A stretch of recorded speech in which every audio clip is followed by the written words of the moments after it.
My earliest memories are tainted with the subtle sting of comparison. "Why can't you be more outgoing like your sister?" Mom would say, shaking her head as I sat reading in my corner while Katie entertained guests with her theatrical stories. I was 8, she was 6, and already the pattern was set. "Emily, honey, why don't you join the conversation?" Dad would encourage, but his tone carried disappointment rather than support. Meanwhile, Katie would be perched on his knee, getting all the laughs with her silly jokes and animated expressions. The favoritism wasn't just in the little things, it showed up in every aspect of our lives. When Katie started ballet classes at age 7, she got brand new pink tutus and the most expensive shoes. When I asked to join band class a year later, Mom sighed about the budget and found me a second-hand flute on eBay. I remember one particular Christmas when I was 12. I'd been hoping for a new laptop to help with my schoolwork. Instead, I got some clothes and books, while Katie received an iPhone, despite being only 10. "She needs it to stay in touch with all her friends," Mom justified, while I swallowed my protests about needing the laptop for my advanced placement classes. My grandmother, Dad's mother, was the only one who seemed to see me for who I was. During those endless summers when my parents took Katie on family vacations without me, Grandma Martha would welcome me into her small but cozy house with open arms. "They're leaving me behind again," I complained one day, fighting back tears as I watched them pack the car for another trip to Disney World. Grandma pulled me close and whispered, "Their loss, sweetheart. You and I will have our own adventure." She always made those abandoned summers special, teaching me to bake her famous apple pie and telling me stories about her own childhood. One evening, when I was 15, I overheard my parents talking in the kitchen. I'd stopped to get a glass of water after hours of studying for my SATs. "We need to start thinking about college funds," Dad was saying. "Well, we can only afford to send one of them," Mom replied matter-of-factly. "Katie's showing such promise in drama club, she could really make it in performing arts." "What about Emily?" Dad asked, but his voice lacked conviction. "Emily's smart. She'll figure something out. Maybe she can get scholarships." I stood there, glass forgotten in my hand, as their words sank in. That night marked a turning point for me. If they wouldn't invest in my future, I'd have to do it myself. From then on, I threw myself into every academic opportunity one could find. Science fairs, debate clubs, math competitions, I participated in them all. While Katie was going on dates with boys from her middle school class, I was staying up late preparing presentations and polishing my college applications. "Emily, you're just jealous that your sister has a social life," Mom would say whenever I tried to point out that Katie's boy-crazy behavior seemed inappropriate for a 14-year-old. I'd retreat to my room, clutching my academic medals and certificates, reminding myself that someday, all this work would pay off. Someday, I'd build a life where I wouldn't have to compete for love or attention. I just had to survive high school first. All those late nights of studying and participating in every possible academic competition finally paid off. I graduated as valedictorian of my high school, with a full scholarship to State University School of Business Management. The day I got my acceptance letter, I ran to show my parents, but they were busy helping Katie prepare for her latest date. Moving to the dorms was like taking my first real breath of fresh air. My roommate, Sarah, became the sister I'd always wanted, someone who actually celebrated my achievements and supported my goals. The distance from my family felt liberating rather than lonely. The rare phone calls home always followed the same pattern. "Katie's dating the captain of the football team now," Mom would gush, not even asking about my classes. "She's so popular, everyone just loves her. Are you dating anyone, Emily?" I'd mumble something about focusing on my studies and end the call as quickly as possible. The truth was, I was thriving. My professors praised my work ethic, and I was making real friends who valued me for who I was. Then, in my 3rd year, the bomb dropped. During one of our infrequent family calls, Mom casually mentioned, "Oh, by the way, Katie got accepted to Prestige University. We're so proud. We found her the cutest apartment near campus, you should see the view." Your father and I are handling all the expenses, of course. We want her to focus on her studies without worrying about money. I sat there in my cramped dorm room, phone pressed to my ear, fighting back tears of anger and hurt. The same parents who couldn't afford to help me with college were now fully funding Katie's education at one of the most expensive universities in the country. But I channeled that anger into determination. I graduated with honors and landed a job at Mitchell & Associates, one of the top consulting firms in the city. 2 years of working my ass off earned me a promotion to senior consultant. The night of the announcement, my colleagues insisted on taking me out to celebrate at the Blue Room, a trendy bar downtown. That's where I met James. He was charming, successful, and actually interested in hearing about my career. We exchanged numbers, and soon we were dating. For 2 years, everything felt perfect. James made me feel valued and loved, something I'd never really experienced with my family. Then came the wedding invitation from Katie. She was marrying Richard Thompson III, some hotshot real estate developer she'd met at college.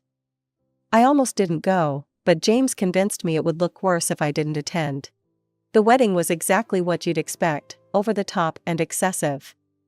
Katie practically floated around in her designer gown, making sure everyone knew she was becoming Mrs. Thompson before her big sister had even gotten engaged. I always knew I'd be first down the aisle, she smirked when we had our obligatory sister moment at the reception. I mean, you were always so focused on your career and everything. But don't worry, maybe someday you'll find someone too.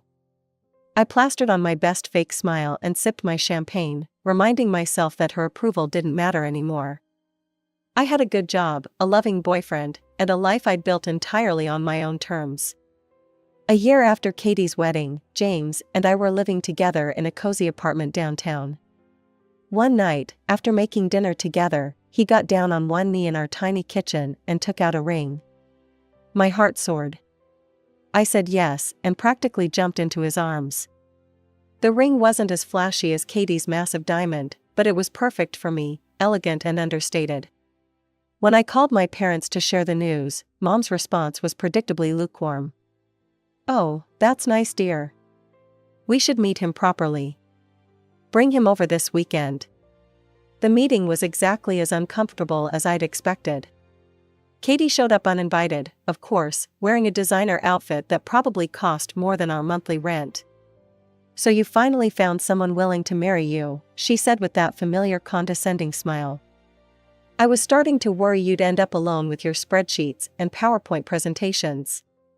James squeezed my hand under the table, helping me keep my cool.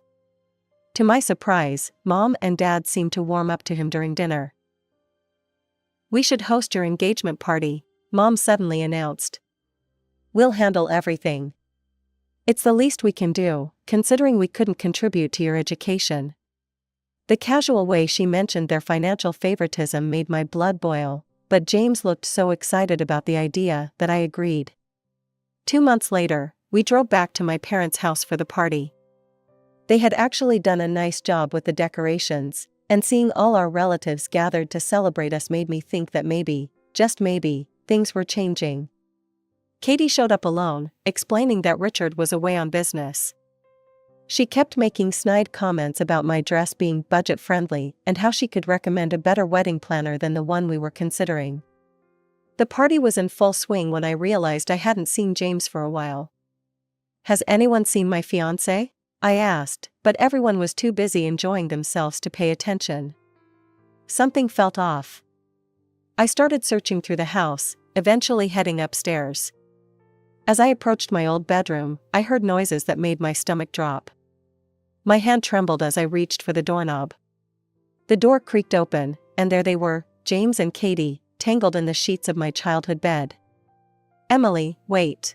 I can explain." James scrambled to get dressed, his face red with either shame or exertion, I couldn't tell which. Katie didn't even bother covering herself properly. She just lay there with that smug smile I'd known my entire life. "Oh, Emily," she purred, "James just figured out what I've known all along, I'm the better sister. Always have been, always will be." My hands were shaking so badly I had to lean against the doorframe. 28 years of being second best, and now this? I opened my mouth to scream, to finally let out decades of hurt and rage. But before I could, Mom and Dad burst into the room, obviously having heard the commotion. Mom took one look at the scene and burst into tears. "Emily, sweetie, please," she grabbed my arm, her voice trembling. "You can't tell anyone about this. Think about your sister." Dad joined in, his face ashen. "If Richard finds out about this, he'll divorce her. There's a prenup, she won't get a penny. Please, Emily, think about what this would do to the family." I stared at them in disbelief. Even now, even after catching my fiancé in bed with my married sister, their only concern was protecting Katie. "Please, baby, I'm so sorry." James was fully dressed now, reaching for me. "It was a mistake." She came onto me, and I yanked my arm away from his grasp. The clarity that washed over me in that moment was almost peaceful. Without a word, I turned and walked downstairs to where our guests were still celebrating. "Everyone," I called out, my voice surprisingly steady. "I have an announcement to make. There will not be a wedding. I'm very sorry for any inconvenience this may cause, especially to those who traveled to be here today. Please enjoy the food and drinks, but I need to leave now." Ignoring the gasps and whispers, I grabbed my purse and car keys. I could hear James calling after me, could see my mother's mascara-streaked face pleading with me, but I didn't stop. The drive home was a blur. As soon as I got to my apartment, I went into autopilot mode.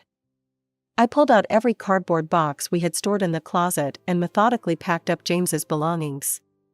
Clothes, books, his precious golf clubs, everything that was his went into boxes. I drove to the nearest storage facility, rented a unit, and dropped off all his things.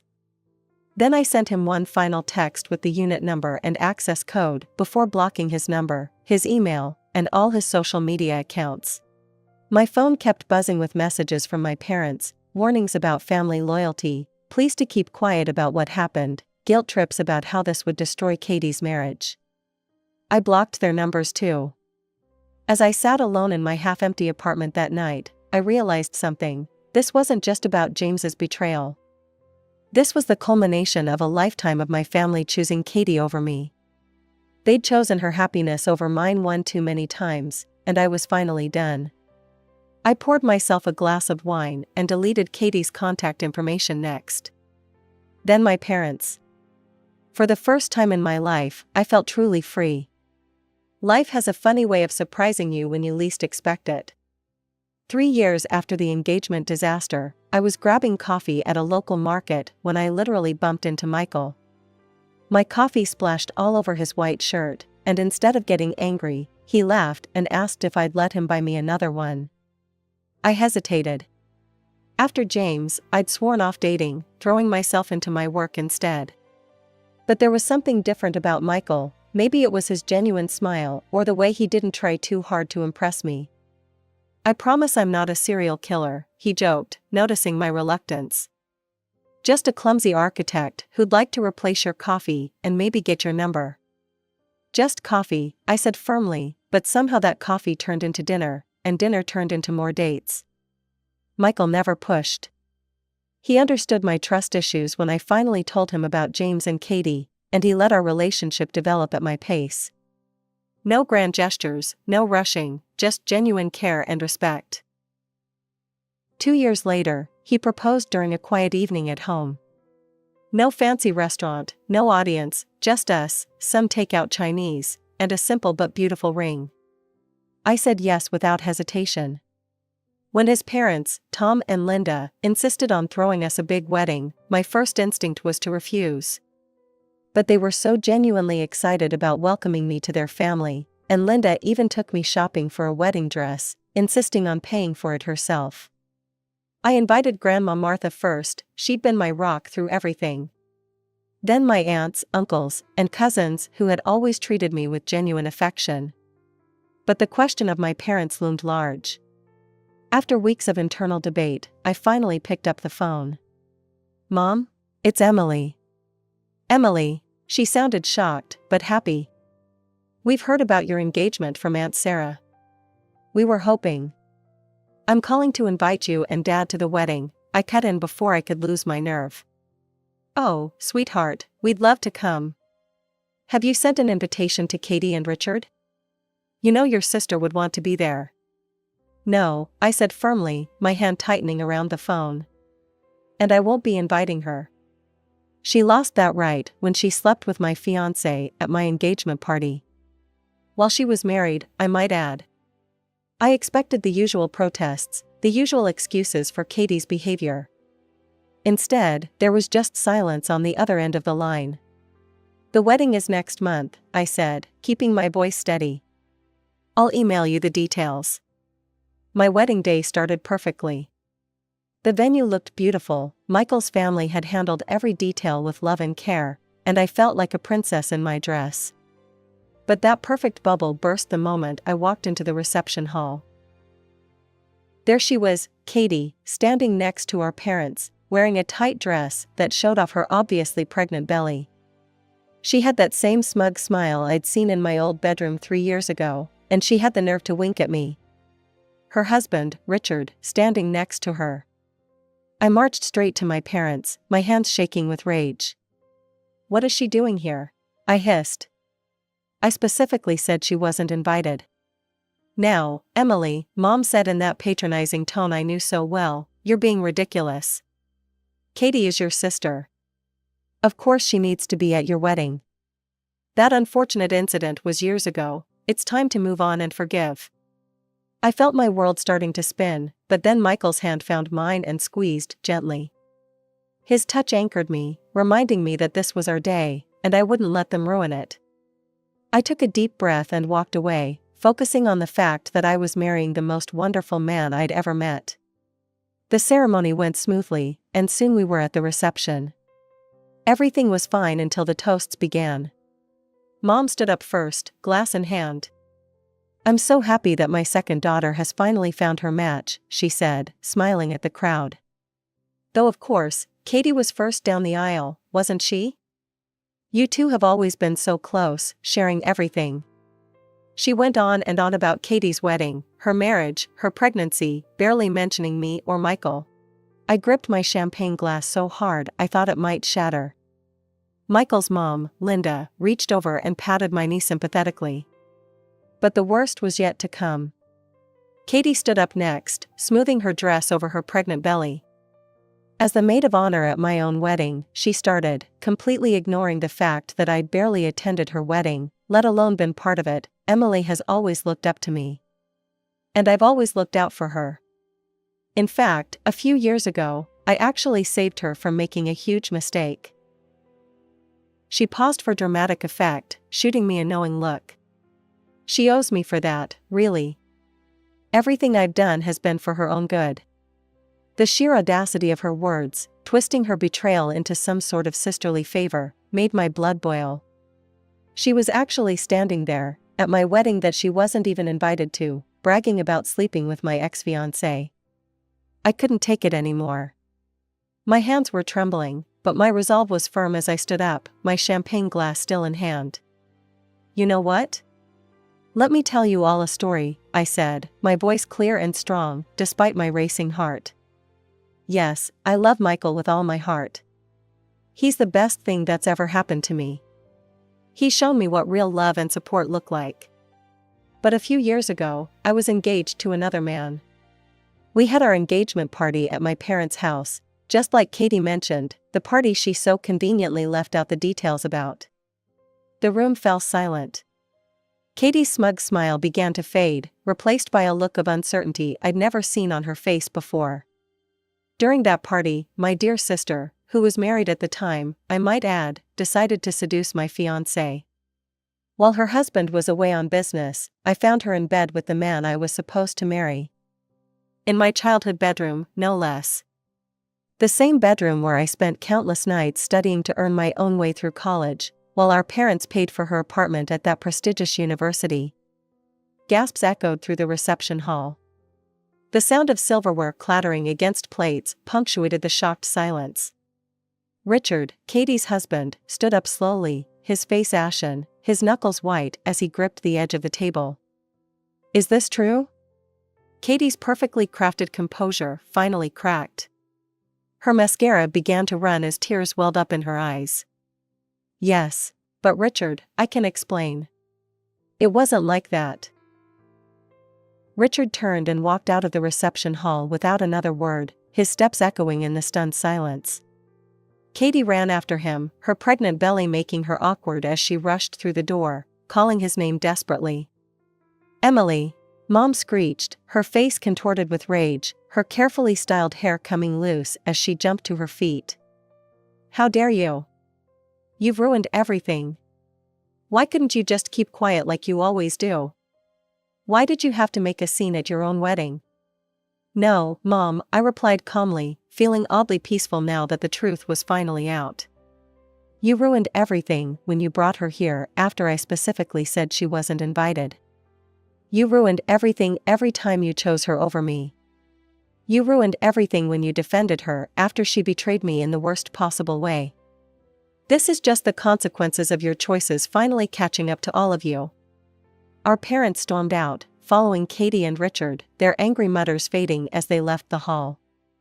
The reception hall was silent for a moment, the tension thick in the air. Then Michael stood up and took my hand, his touch gentle and reassuring. "Well," he said with a warm smile that reached his eyes, "I believe we were in the middle of celebrating our wedding. Would anyone like to dance?" Aunt Sarah was the first to start clapping, followed by Grandma Martha, then Michael's family, and soon the whole room was applauding. Linda hugged me tight, whispering, "I'm so proud of you, sweetheart. You did the right thing." The aftermath of my wedding unfolded like a soap opera, but I watched it all from a safe distance while enjoying my honeymoon in Hawaii with Michael. Through family gossip, mainly from Aunt Sarah and Grandma Martha, I learned about everything that happened after Katie chased Richard out of our reception. Richard filed for divorce the very next week. Katie tried everything to stop him, tears, promises, threats, but he wouldn't budge. When her baby was born 2 months later, Richard demanded a DNA test. I wasn't surprised when it revealed what Katie probably knew all along: the baby wasn't his. Thanks to their prenup and the proof of her infidelity, Katie walked away with nothing. No alimony, no house, no luxury car, nothing but the clothes in her closet and her collection of designer handbags. Mom and Dad had to sell their vacation home to help pay for Katie's legal fees. She moved back in with them, bringing her newborn son with her. The irony wasn't lost on me. The golden child who had everything handed to her on a silver platter was now sleeping in her old bedroom, living off our parents' retirement savings. They tried to blame me, of course. The angry phone call started about a month after my wedding. "You've ruined your sister's life," Mom screamed into my voicemail. "If you had just kept your mouth shut, everything would have been fine. You're no longer our daughter," Dad declared in his message. "We raised you better than this." I blocked their numbers again, but they found new ways to reach out: emails, messages through relatives, even a letter sent to my office.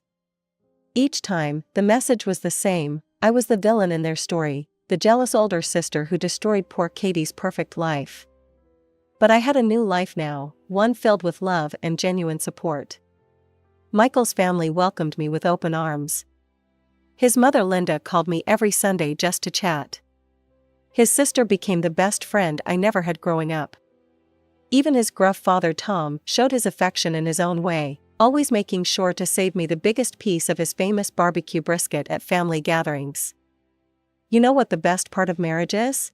Michael asked me one evening as we cuddled on our couch, watching the sunset from our new home, the one we bought together, without any help from either of our families. "What's that?" "Getting to choose your family," he said, kissing my forehead. "Blood doesn't always mean love, but love always means family." He was right. I finally had what I'd always wanted: a family that loved me for who I was, not what they wanted me to be. A husband who celebrated my successes instead of comparing them to someone else's. In-laws who treated me like a daughter, not a disappointment. Grandma Martha still visits us regularly, and she adores Michael. "I always knew you'd find your way, sweetheart," she told me during her last visit. Sometimes the hardest paths lead to the best destinations. I don't know what happened to Katie after that, and honestly, I don't care to know. I heard through the grapevine that she's still living with our parents, trying to rebuild her life. Sometimes I wonder if they finally see her for who she really is, or if they're still making excuses for her behavior. But those thoughts don't keep me up at night anymore. I have my own family now, one built on trust, respect, and genuine love. Michael and I are expecting our first child, and I know this baby will grow up in a home where they're valued for exactly who they are, not compared to anyone else. Sometimes the best revenge isn't getting even, it's living well. And that's exactly what I'm doing.